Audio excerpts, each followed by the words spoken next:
പരിശുദ്ധാത്മാവേ സഹായക, നിരന്തരമെന്നെ സഹായിക്കണേ. പരിശുദ്ധാത്മാവേ സഹായക, നിരന്തരമെന്നെ സഹായിക്കണേ. നിത്യവും കൂടെ വസിക്കുന്നോനേ, അഭിഷേകത്തിനഗ്നി നിറച്ചിടണേ.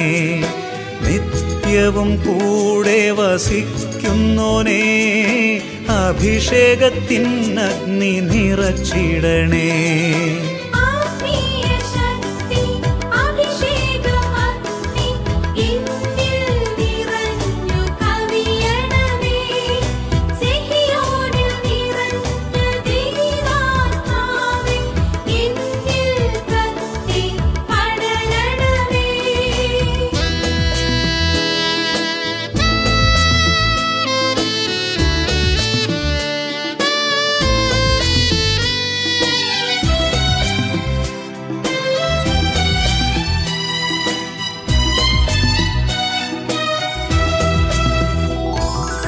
എന്നുള്ളിൽ നിറയുന്ന ദൈവിക ശക്തി ലൗകിക ശക്തിയെ തകർത്തിടുന്നു. പാപനീതി ന്യായ ബോധ്യങ്ങൾ ഹൃത്തിൽ നിറച്ചെന്നെ അഭിഷേചിക്കൂ. പാപനീതി ന്യായ ബോധ്യങ്ങൾ ഹൃത്തിൽ നിറച്ചെന്നെ അഭിഷേചിക്കൂ.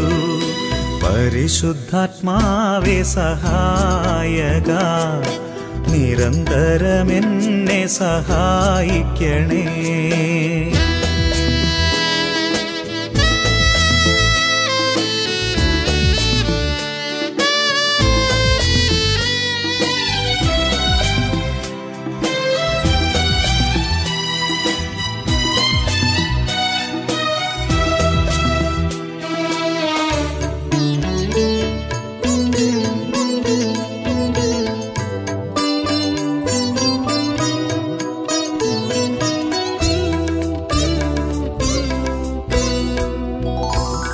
വചനം പഠിക്കുവാൻ കൃപ ചൊരിയണമേ, അനുസ്മരിച്ചിടാനും വരമരുളൂ. ദൈവപുത്രന് സാക്ഷ്യമേകാൻ അഭിഷേക അഗ്നിയെ ജ്വലിപ്പിച്ചിടൂ.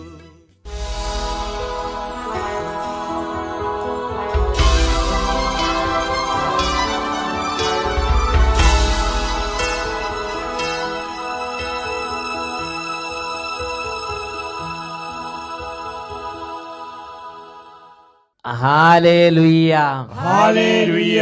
യേശുവേ ആരാധന, യേശുവേ ആരാധന, യേശുവേ സ്തോത്രം, യേശുവേ സ്തോത്രം. ഷാലോം ചാനലിന്റെ എല്ലാ പ്രേക്ഷകർക്കും അഭിഷേകാഗ്നി ദൈവവചന ശുശ്രൂഷയിലേക്ക് യേശു ക്രിസ്തുവിന്റെ ധന്യനാമത്തിൽ സ്വാഗതം. Hallelujah, hallelujah. ഇന്ന് നാം ചിന്തിക്കുന്നത് വിശ്വാസത്താൽ സകലതും സാധ്യം. Praise the lord, praise the lord. ഗലാത്യ ലേഖനം 3-ാം അധ്യായം 9-ാം തിരുലിഖിതം. വിശ്വാസമുള്ളവർ വിശ്വാസിയായ അബ്രഹത്തോടൊത്ത് അനുഗ്രഹം പ്രാപിക്കുന്നു. Price the lord, praise the Lord. Athirampuzha convention നടക്കുമ്പോൾ ഒരു ടീച്ചർ, ആ ടീച്ചറിന്റെ അനുഭവം സ്റ്റേജിൽ പറയുന്നത് എൻ്റെ ശ്രദ്ധയിൽപ്പെട്ടു. എനിക്ക് ഒരു വർഷത്തോളമായിട്ട് ശ്വാസം മുട്ടുണ്ടായിരുന്നു. സ്കൂളിൽ പോയി കുട്ടികളെ ഒത്തിരി സൗണ്ട് എടുത്ത് പഠിപ്പിച്ചു വരുമ്പോൾ ശ്വാസം മുട്ടൽ, ജോലി ചെയ്യുമ്പോഴും ഒക്കെ ശ്വാസം മുട്ടുണ്ടായിരുന്നു. പക്ഷെ അതിന് മരുന്നൊന്നും ആയിരുന്നു. ആ അതെ. അപ്പോൾ പിന്നെ ജോലി ചെയ്യുമ്പോഴൊക്കെ ശ്വാസം മുട്ടുണ്ടായിരുന്നു. അതിനുവേണ്ടി പ്രത്യേകമായിട്ട് മരുന്നൊന്നും വാങ്ങിയിരുന്നില്ല. അപ്പോഴാണ് ബഹുമാനപ്പെട്ട അച്ഛൻ്റെ ധ്യാനം കാരിസ്മാനിൽ കൂടാമെന്ന് വിചാരിച്ചിരുന്നു. എനിക്ക് 3-4 ദിവസവും നടന്നില്ല. 4ാമത്തെ ദിവസം ശ്വാസം മുട്ട് കൂടി കാരിദാസിൽ ചെന്ന് എക്സ്റേ എടുത്തു. അപ്പോൾ തൈറോയ്ഡുണ്ട്, പിന്നെ അതോടൊപ്പം ഹൃദയത്തിൻ്റെ വാൽവിന് ഇത്തിരി അകൽച്ചയുണ്ട് എന്നൊക്കെ പറഞ്ഞു. ഒരടുക്ക് മരുന്ന് എനിക്ക് തന്നു വിട്ടു. അത് മരുന്നൊക്കെ ആയിട്ടാണ് ഞാൻ അച്ഛൻ്റെ ധ്യാനം ഉച്ച കഴിഞ്ഞ് കൂടാൻ. ഭവനില് 5 ദിവസം ധ്യാനം നടന്നപ്പോൾ അവസാന ദിവസത്തെ ഉച്ച കഴിഞ്ഞാണ് വരാൻ പറ്റിയത് അല്ലേ? എനിക്ക് സങ്കടം ഉണ്ടായിരുന്നു. എനിക്ക് ഫ്രണ്ടിലേക്ക് ഒന്ന് കയറി വന്നു. ഞാൻ അവിടെ നിന്ന് ഇത്തിരി ഫ്രണ്ടിൽ അച്ഛൻ വിളിച്ചു പറഞ്ഞു. അപ്പൊ കുറെ ആളുണ്ടായിരുന്നു, ഏറ്റവും പുറകിലായിരിക്കും അല്ലേ? അന്ന് കുറെ അവസാന ദിവസം ഒരുപാട് ആളുണ്ടായിരുന്നു. ഏറ്റവും പുറകില് ഒരു ചെറിയ സ്ഥലത്താണ് കിട്ടിയത്. എന്നാലും അവിടെ എന്റെ ദൈവം എന്നെ കാണുന്നുണ്ട്, അതൊരു വലിയ പ്രത്യാശ. അവിടെ നിന്ന് പ്രാർത്ഥിച്ചു. എന്നിട്ട് എന്നോട് പറയും പോലെയാണ് എനിക്ക് തോന്നിയത്. അച്ഛൻ പറഞ്ഞു ആരും ഫ്രണ്ടിലേക്ക് വരണമെന്നില്ല, എവിടെ നിന്നാലും ദൈവം പ്രസാദിക്കും. അത് എനിക്ക് ദൈവം തന്ന വലിയൊരു ശക്തമായ ബോധ്യമാണ്. ദൈവജനം സമ്മേളിക്കുന്ന സമയത്ത് ദൈവം തെരഞ്ഞെടുത്ത ഒറ്റ കാരണം കൊണ്ട് അവര് ഏത് സ്ഥലത്ത് നിന്നാലും കൺവെൻഷൻ ഗ്രൗണ്ട് ആയതുകൊണ്ട് അവരെ ദൈവം അങ്ങ് അനുഗ്രഹിക്കും. അപ്പൊ അതുകൊണ്ട് ഈ ടീച്ചർ ഒരു കിട്ടിയ സ്ഥലത്ത് സമാധാനത്തിൽ നിന്ന് അവിടെ നിന്നങ്ങ് പ്രാർത്ഥിച്ച്. എന്നിട്ട് ഇപ്പോ 2 ദിവസം കഴിഞ്ഞുള്ള പിന്നത്തെ ടെസ്റ്റില് എനിക്ക് തൈറോയ്ഡ് എന്നുള്ള അസുഖം ഇല്ല. എനിക്ക് ഹൃദയവാൽവും കറക്റ്റായി. ദൈവത്തിന് നന്ദി, ദൈവത്തിന് സ്തുതി. പിന്നെ ഡോക്ടർ നോക്കുമ്പോ ആ രോഗം, പഴയ രോഗം എവിടെയെന്ന് കാണാനില്ല. അതേപോലെ കർത്താവ് ആരാധനയിൽ അങ്ങോട്ട് സൗഖ്യം കൊടുത്ത് അനുകരിച്ചു. ഹൃദയത്തിന്റെ വാൽവിന് എന്താ പ്രശ്നം ഉണ്ടായിരുന്നില്ല, അത് ശരിയായി. വാൽവ് അകന്നിരിക്കുകയായിരുന്നു, അതും അങ്ങോട്ട് ശരി. പിന്നെ 2 ദിവസം കഴിഞ്ഞ് നോക്കുമ്പോ എല്ലാം ക്ലിയർ ആയിരിക്കുന്നതാണ് ഡോക്ടർ കണ്ടത്. ദൈവത്തിന് സ്തുതി, ദൈവത്തിന് നന്ദി. ഇടത്തോട് വലത്തോട് നന്നായിട്ട് കൈയടിച്ച് കർത്താവിനെ ആരാധിക്കാം. അവിടുന്ന് നല്ലവനാണല്ലോ, കർത്താവിന് കൃതജ്ഞത അർപ്പിക്കുവിൻ. അവിടുന്ന് നല്ലവനാണല്ലോ.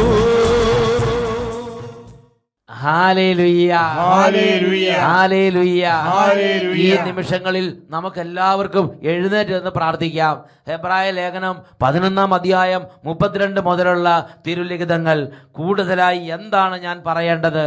ഗിദയോൻ, ബാറക്, സാംസൺ, ജാഫ്ത, ദാവീദ്, സാമുവേൽ ഇവരെക്കുറിച്ചും പ്രവാചകന്മാരെക്കുറിച്ചും പ്രതിപാദിക്കാൻ സമയം പോരാ. അവർ വിശ്വാസത്തിലൂടെ രാജ്യങ്ങൾ പിടിച്ചടക്കി, നീതി നടപ്പാക്കി, വാഗ്ദാനങ്ങൾ സ്വീകരിച്ചു, സിംഹങ്ങളുടെ വായ്കൾ പൂട്ടി, അഗ്നിയുടെ ശക്തി കെടുത്തി, വാളിന്റെ വായ്ത്തലിൽ നിന്ന് രക്ഷപ്പെട്ടു, ബലഹീനതയിൽ നിന്ന് ശക്തി ആർജിച്ചു, യുദ്ധത്തിൽ ശക്തന്മാരായി, വിദേശ സേനകളെ കീഴ്പ്പെടുത്തി, സ്ത്രീകൾക്ക് തങ്ങളുടെ മരിച്ചുപോയവരെ പുനരുജ്ജീവനത്തിലൂടെ തിരിച്ചു കിട്ടി. വിശ്വാസം വഴി വലിയ അത്ഭുതങ്ങൾ. Price the Lord. ഈ നിമിഷങ്ങളിൽ പ്രാർത്ഥിക്കാം. രക്ഷകനായ യേശുവേ, അങ്ങയുടെ നാമത്തിലുള്ള അതിശയകരമായ ഉണർവ് ഈ സമൂഹത്തിലേക്ക് വർഷിക്കണമേ. വിശ്വാസ ജീവിതത്തിൽ മാന്യം സംഭവിച്ചിട്ടുള്ളവരെ അവിടുന്ന് തട്ടി ഉണർത്തണമേ. ക്ഷീണങ്ങൾ മാറട്ടെ, മന്ദത മാറട്ടെ, മരവിപ്പ് വിട്ടുപോകട്ടെ. ഹല്ലേലൂയ. കരങ്ങൾ ഉയർത്തി ഒരുമിച്ച് സ്തുതിക്കുന്നു. ആരാധന.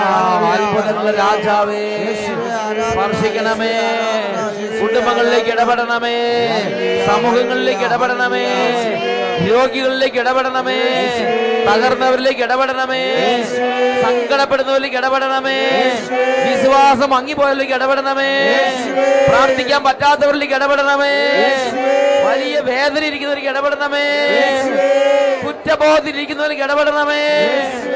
ആരാധന, ആരാധന, ആരാധന.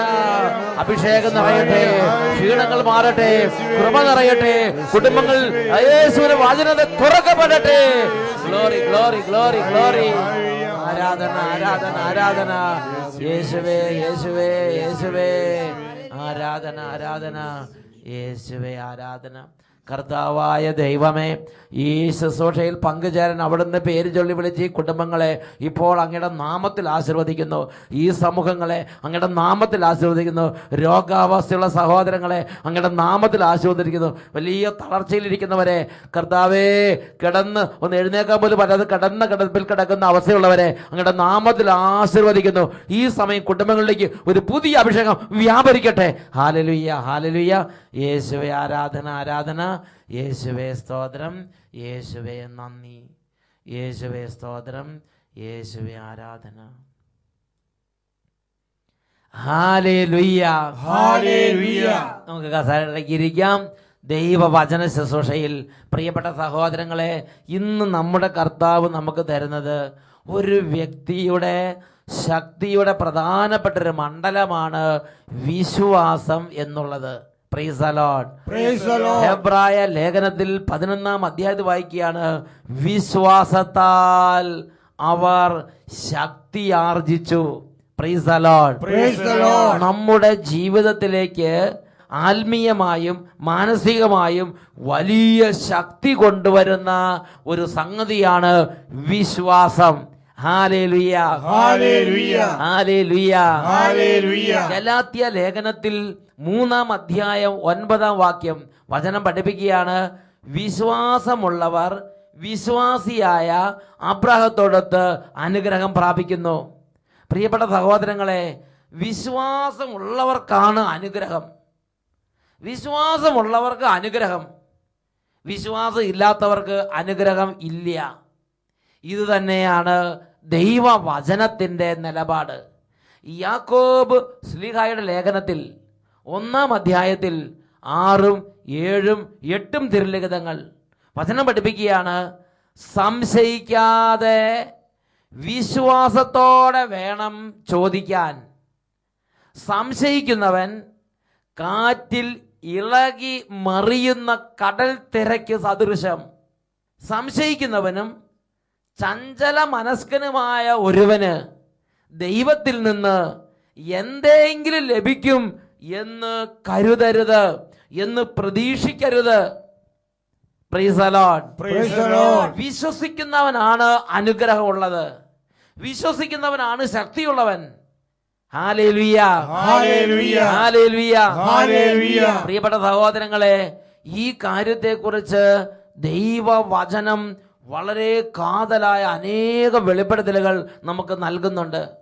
വിശുദ്ധ യോഹന്നാന്റെ സുവിശേഷത്തിൽ 11-ാം അധ്യായത്തിൽ 40-ാം തിരുലിഖിതം, യേശു മർത്തയെയും മറിയത്തെയും സന്ദർശിക്കാൻ വേണ്ടി ആ ഭവനത്തിലേക്ക് വരികയാണ്. ലാസർ മരിച്ചിട്ട് 4 ദിവസം കഴിഞ്ഞു. അവനെ പ്രതിയുള്ള വിലാപങ്ങൾ പോലും അവസാനിക്കാറായി. ആ സമയത്താണ് യേശു ഭവനത്തിലേക്ക് വരുന്നത്. യേശു ഭവനത്തിലേക്ക് വരുന്നപ്പോൾ മർത്തയും മറിയും അവരെല്ലാം വലിയ ദുഃഖത്തിലും കണ്ണുനീരുമാണ്. അങ്ങനെ ഇരിക്കുമ്പോൾ ആ അന്തരീക്ഷത്തിൽ യേശു പ്രഖ്യാപിക്കുന്ന ഒരു പ്രഖ്യാപനമുണ്ട്.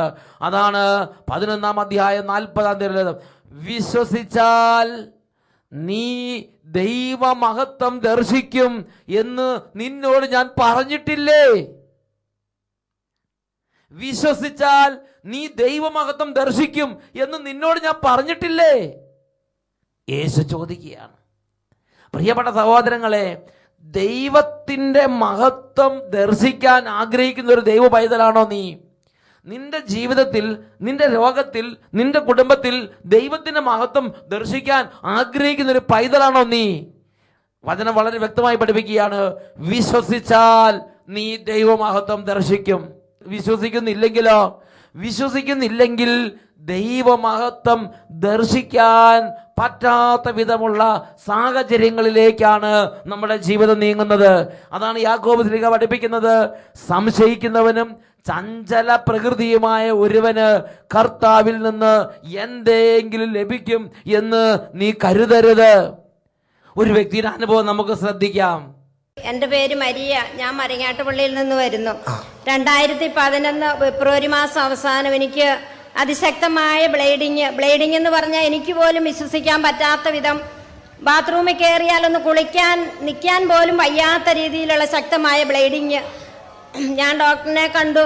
ഡോക്ടർ പറഞ്ഞ് മാർച്ച് മാസം 6-ാം തീയതി പോയി സ്കാൻ ചെയ്തു. ഡോക്ടർ പറഞ്ഞു 8 സെന്റിമീറ്റർ വലിപ്പമുള്ള ഒരു മുഴയാണ് തൻ്റെ യൂട്രസിൽ, അത് എത്രയും പെട്ടെന്ന് ഓപ്പറേഷൻ ചെയ്ത് മാറ്റണം എന്ന് പറഞ്ഞു. ഞാൻ വന്ന് എൻ്റെ വീട്ടിലുള്ളവരെയൊക്കെ വിളിച്ച് പറഞ്ഞു കഴിഞ്ഞപ്പോൾ എൻ്റെ വീട്ടിലുള്ളവരെല്ലാ മാസവും അട്ടപ്പാടിയിൽ ധ്യാനത്തിനായിട്ട് വെള്ളിയാഴ്ച ദിവസം കടന്നു പോകുന്നുണ്ട്. എൻ്റെ സഹോദരങ്ങളും എൻ്റെ അമ്മച്ചി എന്നോട് പറഞ്ഞു, ഈശോയോട് പ്രാർത്ഥിച്ചു നിനക്ക് പൂർണ്ണ സൗഖ്യം തരുമെന്ന്. ഞാൻ അന്ന് മുതൽ ഈശോയോട് പ്രാർത്ഥിച്ച്, ഈശോയെ എന്തുമാത്രം പ്രതികൂല സാഹചര്യങ്ങളാണെങ്കിലും ഞാൻ 3 ആദ്യ വെള്ളിയാഴ്ച ഈശോയുടെ തിരുസന്നിധിയിൽ വന്ന് ഞാൻ ധ്യാനത്തിൽ സംബന്ധിച്ച് ഈ സാക്ഷ്യം ഞാൻ പറഞ്ഞുകൊള്ളാം, എനിക്ക് പൂർണ്ണ സൗഖ്യം തരണമെന്ന്. 2 വെള്ളിയാഴ്ച എനിക്ക് പോകാൻ സാധിച്ചുള്ളൂ. എൻ്റെ ചാച്ചൻ തളർന്നു കിടക്കുന്ന കാരണം വീട്ടിലിരുത്താൻ ആളെ കിട്ടാത്ത കാരണം എനിക്ക് പോകാൻ സാധിച്ചില്ല. എങ്കിലും അന്നേരം ഞാൻ ശക്തമായിട്ട് പ്രാർത്ഥിച്ചു. 2ാമത്തെ വെള്ളിയാഴ്ച അച്ഛൻ അവിടെ അലോൺസ് ചെയ്തു, വട്ടായിലച്ഛൻ 42 സ്ത്രീകളെ, യൂട്രസിൽ മുഴയുള്ള സ്ത്രീകളെ ഈശോ ഈ നിമിഷം സ്പർശിച്ച് സൗഖ്യപ്പെടുത്തുന്നെന്ന്. അപ്പോൾ ഞാൻ വിചാരിച്ചു, ഈശോയെ അതിലൊന്ന് ഞാനായിരിക്കാം. അങ്ങനെ തന്നെ വേണം. യാത്ര മധ്യേ എൻ്റെ സഹോദരി എന്നോട് പറഞ്ഞു, ചേച്ചിക്ക് പൂർണ്ണമായി ഈശോ സൗഖ്യം തന്നിട്ടുണ്ട്. അന്ന് മുതൽ ഞാൻ ഈശോയോട് വീണ്ടും പ്രാർത്ഥിക്കുകയാണ്. പിന്നെ എൻ്റെ ബ്ലീഡിംഗ് ഒക്കെ മാറി. എന്നിട്ടും ഞാൻ ആശുപത്രിയിൽ എൻ്റെ ജീവിത പങ്കാളി പറഞ്ഞിട്ട് ഞാൻ പോയി. ഡോക്ടർ പറഞ്ഞു 3 ദിവസത്തിനകം ഓപ്പറേഷൻ ചെയ്യണം, 30,000 രൂപ ഓപ്പറേഷത്തിൻ്റെ ഫീസ്. ടെസ്റ്റുകളെല്ലാം ചെയ്ത് ഞാൻ വീട്ടിൽ വന്നു. ഡോക്ടർ പറഞ്ഞു നാളെ ഉച്ച കഴിഞ്ഞ് വന്ന് അഡ്മിറ്റ് ആകണം. അങ്ങനെ വന്ന് ഞാൻ പറഞ്ഞപ്പോൾ എൻ്റെ ജീവിത പങ്കാളി പറഞ്ഞു, ശരി 30 50 50 നീ പോയി ഓപ്പറേഷത്തിന് തയ്യാറാകണം, നാളെ അഡ്മിറ്റ് ആകണം. എങ്കിലും ഞാൻ എൻ്റെ വിശ്വാസം നഷ്ടപ്പെടുത്താതെ ഞാൻ പ്രാർത്ഥിച്ച എൻ്റെ ജീവിത പങ്കാളി എന്നോട് ഒത്തിരി ദേഷ്യപ്പെട്ട് എന്നോട് പറഞ്ഞു, നിന്റെ ഒരു പ്രാർത്ഥനയും വേണം, മരുന്നും വേണം, ഇത്രയും ശക്തമായ ബ്ലീഡിംഗ് ഉണ്ടായിട്ട് നീ പ്രാർത്ഥിച്ചുകൊണ്ട് നടക്കുന്നു. അന്നേരം ഞാൻ എൻ്റെ ഈശോയുടെ തിരുമുമ്പിൽ എൻ്റെ വിശ്വാസം കൈവിടാതെ ഒരു കൊച്ചുകുട്ടിയെ പോലെ ഞാൻ രാത്രിയുടെ യാമങ്ങളിൽ 2 മണിയാകുമ്പോൾ ഞാൻ പ്രാർത്ഥിക്കും. ഇങ്ങനെ കൈ ചുരുട്ടപ്പിടിച്ച് ഞാൻ പ്രാർത്ഥിക്കും, ഈശോയെ ഈ ഓപ്പറേഷത്തിന്റെ ഭവിഷ്യത്ത് എനിക്കറിയാം, നീ എനിക്ക് സൗഖ്യം തന്നേ മതിയാകും. നിന്റെ ജീവിതം എൻ്റെ ഈശോയുടെ അത്ഭുതങ്ങൾക്ക് മുമ്പ് ഞാനൊരു ജീവിക്കുന്ന സാക്ഷിയായി നിൽക്കാനാണ് നീ എനിക്ക് ഈ രോഗം തന്നത്, ഞാൻ സന്തോഷത്തോടെ സ്വീകരിക്കുന്നു എന്ന് പറഞ്ഞ് ഈ 18 ദിവസവും അതിശക്തമായിട്ട് ജോലി ചെയ്യുവാനുള്ള കൃപ എനിക്ക് തന്നു. 5 പണിക്കാരുണ്ട്, അവർക്ക് ഭക്ഷണം 600 മരത്തിന്റെ പാലെടുക്കണം, എൻ്റെ ചാച്ചൻ തളർന്നു കിടക്ക ഭക്ഷണം വാരി കൊടുക്കണം. എൻ്റെ മൂത്ത കുട്ടി UKGയിലാണ് പഠിക്കുന്നത്. അത്രയും കൊച്ചു കുട്ടികൾ, അതിൻ്റെ ഇളയതാണ് 1. ഇവരുടെ എല്ലാം കാര്യങ്ങൾ നോക്കാൻ 1 സെക്കൻഡ് തളരാതെ എൻ്റെ ഈശോ എനിക്ക് ശക്തി തന്നെന്നുള്ളതാണ്. ഇത്രയും ശക്തമായ ബ്ലീഡിങ്ങിലും. എന്നിട്ട് എങ്ങനെയായത്? മാറിയോ? മാറി. ഡോക്ടർ എന്ത് പറഞ്ഞു? അത് കഴിഞ്ഞ് സെപ്റ്റംബർ മാസം 9-ാം തീയതി ഞാൻ സ്കാൻ ചെയ്തു. ഇതാ വീണ്ടും അതിനുശേഷം അവര് പോയി ഡോക്ടറെ കൊണ്ട് കാണിച്ചു. ഈ സഹോദരി ശക്തമായി അങ്ങോട്ട് പ്രാർത്ഥിച്ചു. അതിനുശേഷം കാണിച്ചപ്പോ ഡോക്ടർ പറഞ്ഞു ഓപ്പറേഷൻ ചെയ്യേണ്ട ഒരു കാര്യം. ഒരു സ്കാൻ ചെയ്യേണ്ടടുത്ത് ഡോക്ടർ 3 സ്കാൻ വേറെ ചെയ്തു, വിശ്വാസം വരാഞ്ഞിട്ട്. ഒരു സ്കാൻ ആദ്യം ചെയ്തപ്പോ കാണുന്നില്ല, പക്ഷെ ഡോക്ടർക്ക് വിശ്വാസം വരുന്നത്. കാരണം അങ്ങനെ പെട്ടെന്ന് പോകേണ്ട കാര്യമല്ല. അതുപോലെ ഡോക്ടർ കൺഫേംഡ് ആയ ഒരു വിഷയമാണിത്. 2ാമത് ഒരു സ്കാൻ ചെയ്തു, 3 സ്കാനിങ് നടത്തിയതിനു ശേഷം ഡോക്ടർ പറഞ്ഞു ഇനി ഓപ്പറേഷൻ വേണ്ട, സഹോദരി നീ പൂർണ്ണ സൗഖ്യമുള്ളവളാണ്, ഈ കാര്യത്തിന് ചികിത്സയും വേണ്ട, ഓപ്പറേഷൻ വേണ്ടെന്ന് സർട്ടിഫൈ ചെയ്ത് സഹോദരി മടക്കി അയച്ചു. ഇതാണ് വിശ്വാസത്താൽ അത്ഭുതം സാധ്യമാണ്. 8 സെന്റിമീറ്റർ വലിപ്പമുള്ള ഉദരത്തിലെ ആ ഗർഭാശയത്തിലെ മുഴയാണ് വിശ്വാസത്തിന്റെ അത്ഭുത ശക്തി കൊണ്ട് അപ്രത്യക്ഷമായി പോയി.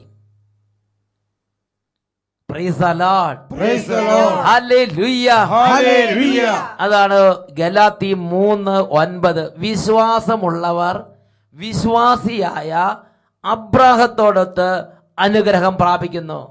എങ്ങനെയാണ് അബ്രാഹാം അനുഗ്രഹം പ്രാപിച്ചത്? റോമാലേഖനം 4-ാം അധ്യായം 18 മുതലുള്ള തിരുലിഖിതങ്ങൾ വചനം പഠിപ്പിക്കുന്നത് ഇങ്ങനെയാണ്: താൻ അനേകം ജനതകളുടെ പിതാവാകുമെന്ന് പ്രതീക്ഷയ്ക്ക് സാധ്യതയില്ലാതിരുന്നിട്ടും പ്രതീക്ഷയോടെ അവൻ വിശ്വസിച്ച് 100 വയസ്സായ തൻ്റെ ശരീരം മൃതപ്രായമായിരിക്കുന്നെന്നും സാറയുടെ ഉദരം വന്ധ്യമാണെന്നും അറിയാമായിരുന്നിട്ടും അവൻ്റെ വിശ്വാസം ദുർബലമായില്ല. വിശ്വാസമില്ലാത്തവനെ പോലെ ദൈവത്തിൻ്റെ വാഗ്ദാനത്തിനെതിരായി അവൻ ചിന്തിച്ചില്ല, മറിച്ച് ദൈവത്തെ മഹത്വപ്പെടുത്തിക്കൊണ്ട് അവൻ വിശ്വാസത്താൽ ശക്തി പ്രാപിച്ചു. വാഗ്ദാനം നിറവേറ്റാൻ ദൈവത്തിന് കഴിയുമെന്ന് അവന് പൂർണ്ണ ബോധ്യമുണ്ടായിരുന്നു. ഹല്ലേലൂയ. 4-ാം അധ്യായത്തിലെ 18 മുതൽ 21 വരെയുള്ള തിരുലിഖിതങ്ങളിൽ റോമാലേഖനത്തിൽ അബ്രാഹത്തിന്റെ സവിശേഷതയെക്കുറിച്ച് വചനം പഠിപ്പിക്കുകയാണ്. അവൻ വിശ്വാസത്താൽ ശക്തി പ്രാപിച്ച് Praise the Lord. Hallelujah. ഇന്ന് അനേകം മക്കളുടെ ആത്മീയ ജീവിതത്തിലെ ഒരു വലിയ ദുരന്തം വിശ്വാസക്ഷയമാണ്. എന്ന് പറഞ്ഞാൽ വിശ്വാസത്തിന് ബലമില്ല, വിശ്വാസത്തിന് അതിന് ആഴമില്ല. 1 പ്രാവശ്യം പ്രാർത്ഥിച്ചു, 2 പ്രാവശ്യം പ്രാർത്ഥിച്ചു, അത് പിന്നെ നിർത്തുകയാണ്. അല്ലെങ്കിൽ 1 തവണ പോയി, 2 തവണ പോയി, നിർത്തുകയാണ്. നമ്മുടെ കാർന്നോമാർ അങ്ങനെ അല്ലായിരുന്നു. അവരുടെ കുടുംബത്തിൽ പ്രശ്നം ഉണ്ടാകുമ്പോൾ അവരുടെ ജീവിതത്തിൽ പ്രശ്നമുണ്ടാകുമ്പോൾ അവർ നേർച്ച കാഴ്ചകൾ, ദേവാലയ കർമ്മങ്ങൾ, തീർത്ഥാടനങ്ങൾ, കുരിശിൻ്റെ വഴി, ഇങ്ങനെയുള്ള ഓരോ ആത്മീയ കാര്യങ്ങൾ വിശ്വാസപൂർവം അനുഷ്ഠിച്ചുകൊണ്ട് വിശ്വാസത്താൽ അവർ ശക്തി പ്രാപിച്ചു, വിശ്വാസത്താൽ അവർ അനുഗ്രഹം പ്രാപിച്ചു. ഉറക്കെ പറയാ ഹല്ലേലൂയ. നമ്മുടെ ജീവിതത്തിൽ നമുക്കുള്ള വിശ്വാസത്തിലെ ബലക്ഷയം, യേശുക്രിസ്തു നമ്മുടെ അടുത്തുണ്ടെങ്കിൽ പോലും യേശുക്രിസ്തുവിന് പ്രവർത്തിക്കാൻ തടസ്സമാണത്. വിശുദ്ധ മത്തായിയുടെ സുവിശേഷത്തിൽ 13-ാം അധ്യായത്തിൽ 58-ാം തിരുലിഖിതം, അവരുടെ അവിശ്വാസ നിമിത്തം അവൻ അവിടെ അധികം അത്ഭുതങ്ങൾ പ്രവർത്തിച്ചില്ല. Praise the lord. യേശു താൻ വളർന്നു വന്ന ആ നസറത്ത് പട്ടണത്തിൽ, നസറത്ത് ദേശത്തേക്ക് വന്നു. അപ്പോൾ അവിടെയുള്ള ആളുകൾ അവനെ അവിശ്വസിച്ചു. അവർക്ക് വിശ്വാസമില്ല. അവർ യേശുവിനെ വിധിക്കാനും തൂക്കാനും നടന്നു. അതുകൊണ്ട് ഈ കാര്യത്തെക്കുറിച്ച് വിശുദ്ധ മത്തായിയുടെ സുവിശേഷത്തിൽ 13-ാം അധ്യായത്തിൽ 58-ാം വാക്യം പഠിപ്പിക്കുകയാണ്. അതുകൊണ്ട് അവരുടെ അവിശ്വാസം കൊണ്ട് അവൻ അവിടെ അധികം അത്ഭുതങ്ങൾ പ്രവർത്തിച്ചില്ല. അവൻ അടുത്ത ദേശത്തേക്ക് കടന്നുപോയി. ഹല്ലേലൂയ.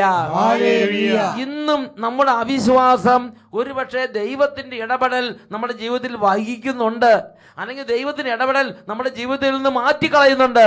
നമ്മുടെ അവിശ്വാസം ഗൗരവമേറിയ ഒരു വിനയാണ്. അതാണ് യാക്കോബ് ശ്ലീഹയുടെ ലേഖനത്തിൽ 1-ാം അധ്യായത്തിൽ 6 മുതലുള്ള വാക്യങ്ങൾ. സംശയിക്കാതെ വിശ്വാസത്തോടെ വേണം ചോദിക്കാൻ. സംശയിക്കുന്നവനും ചഞ്ചല പ്രകൃതിയുമായ ഒരുവന് ദൈവത്തിൽ നിന്ന് എന്തെങ്കിലും ലഭിക്കുമെന്ന് വിശ്വസിക്കരുത്. സംശയിക്കുന്നവൻ കാറ്റിൽ ഇളകി മറിയുന്ന കടൽ തിരക്ക് സദൃശം. ഹല്ലേലൂയ. ഈ നിമിഷങ്ങളിൽ എഴുന്നേറ്റ് നിന്ന് നമുക്ക് പ്രാർത്ഥിക്കാം. രക്ഷകനായ യേശുവേ, ഞങ്ങളുടെ വിശ്വാസം വർദ്ധിപ്പിക്കണമേ. ഒരു കൊച്ചു കുട്ടിയെ പോലെ നിഷ്കളങ്ക ഹൃദയത്തോടെ അങ്ങയെ പൂർണ്ണമായി വിശ്വസിക്കാൻ ഞങ്ങളെ അഭിഷേകം ചെയ്യണമേ. നഷ്ടപ്പെട്ടു പോയ വിശ്വാസ കൃപ അവിടുന്ന് വീണ്ടും നൽകണമേ. ഇരു കരങ്ങൾ ഉയർത്തി ഉറക്കെ സ്തുതിക്കുന്നു. പരിശുദ്ധാത്മാവേ ഇടപെടണമേ. യേശുവേ ഇടപെടണമേ. വിശ്വാസാഭിഷേകം ഇന്ന് ദാനമായി നൽകണമേ. ഹൃദയങ്ങളെ ഉണർത്തണമേ. മനസ്സുകളെ സ്പർശിക്കണമേ. ജീവിതങ്ങളെ അഭിഷേകം ചെയ്യണമേ. വിശ്വാസത്താൽ നിറയ്ക്കണമേ. വിശ്വാസത്തിന് ബലം നൽകണമേ. വിശ്വാസത്തിന് ശക്തി നൽകണമേ. ആരാധന ആരാധന ആരാധന. യേശുവേ യേശുവേ ആരാധന ആരാധന ആരാധന. Hallelujah hallelujah. യേശുവേ ആരാധന. യേശുവേ ആരാധന. യേശുവേ സ്തോത്രം. Hallelujah hallelujah. ഹെബ്രായ ലേഖനം 11-ാം അധ്യായം 6-ാം തിരുലിഖിതം. ദൈവസന്നിധിയിൽ ശരണം പ്രാപിക്കുന്നവർ ദൈവമുണ്ടെന്നും തന്നെ അന്വേഷിക്കുന്നവർക്ക് അവിടുന്ന് പ്രതിഫലം നൽകുമെന്നും വിശ്വസിക്കണം. Price the lord. Praise the Lord.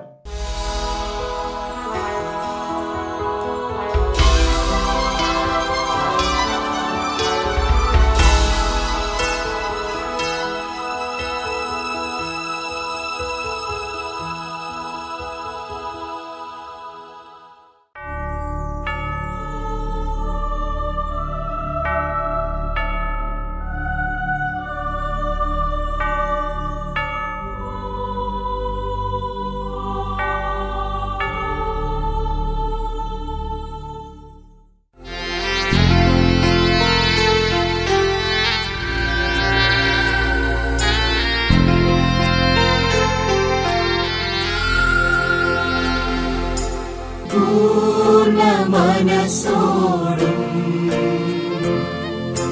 പൂർണ്ണ ഹൃദയമോടും പൂർണ്ണാത്മാവോടും ദൈവമേ നിന്നെ ഞാൻ സ്നേഹിക്കുന്നു. പരിശുദ്ധ പരമമാ ദിവ്യകാരുണ്യമേ എന്നുമെന്നും നിനക്കാ പരമമാ ദിവ്യകാരുണ്യമേ എന്നും എന്നും നിനക്കാരാധന. ഹല്ലേലൂയ. ഹല്ലേലൂയ. ഈ നിമിഷങ്ങളിൽ എല്ലാ ദൈവമക്കളും എഴുന്നേറ്റ് നിന്ന് ദിവ്യകാരുണ്യ ഈശോയിലേക്ക് കൈകൾ നീട്ടി വിശ്വാസത്തിന്റെ ഒരു സമൃദ്ധി ഉണ്ടാകാൻ വേണ്ടി പ്രാർത്ഥിക്കണം. രോഗികൾ ആ രോഗാവസ്ഥയിൽ അവിശ്വാസവും നിരീശ്വരചിന്ത ദൈവനിഷേധം എല്ലാം ഉപേക്ഷിച്ച് യേശുവേ എന്ന് ഉറക്കെ വിളിക്കുക. കുഞ്ഞുങ്ങൾ കർത്താവായ യേശുവിനെ ഉറക്കെ വിളിക്കുക. കുടുംബങ്ങളായി ഇന്ന് യേശുവിനെ ഉറക്കെ വിളിക്കുക. വലിയൊരു വിശ്വാസത്തിന്റെ അഭിഷേകം ഇന്ന് കുടുംബങ്ങളിലേക്ക് കർത്താവ് ദാനമായി വർഷിക്കുന്ന സമയമാണിത്. കരങ്ങൾ ഉയർത്തി സ്തുതിക്കുന്നു. ഹല്ലേലൂയ. വിശ്വാസാഭിഷേകത്തിന് ഉറവ തുറക്കണമേ കർത്താവേ. മങ്ങിപ്പോയ വിശ്വാസത്തിന് അഭിഷേകത്തെ തുറക്കണമേ. ഇപ്പോൾ കുടുംബങ്ങൾ അത്ഭുതങ്ങൾ സംഭവിക്കട്ടെ. ഇപ്പോൾ രോഗികൾ സൗഖ്യം പ്രാപിക്കട്ടെ. ആരാധന ആരാധന ആരാധന. യേശുവേ യേശുവേ യേശുവേ. ദിവ്യകാരുണ്യമേ എന്നും എന്നും നിനക്കാരാധന. പരിശുദ്ധ പരമമാ ദിവ്യകാരുണ്യമേ എന്നും എന്നും നിനക്കാരാധന.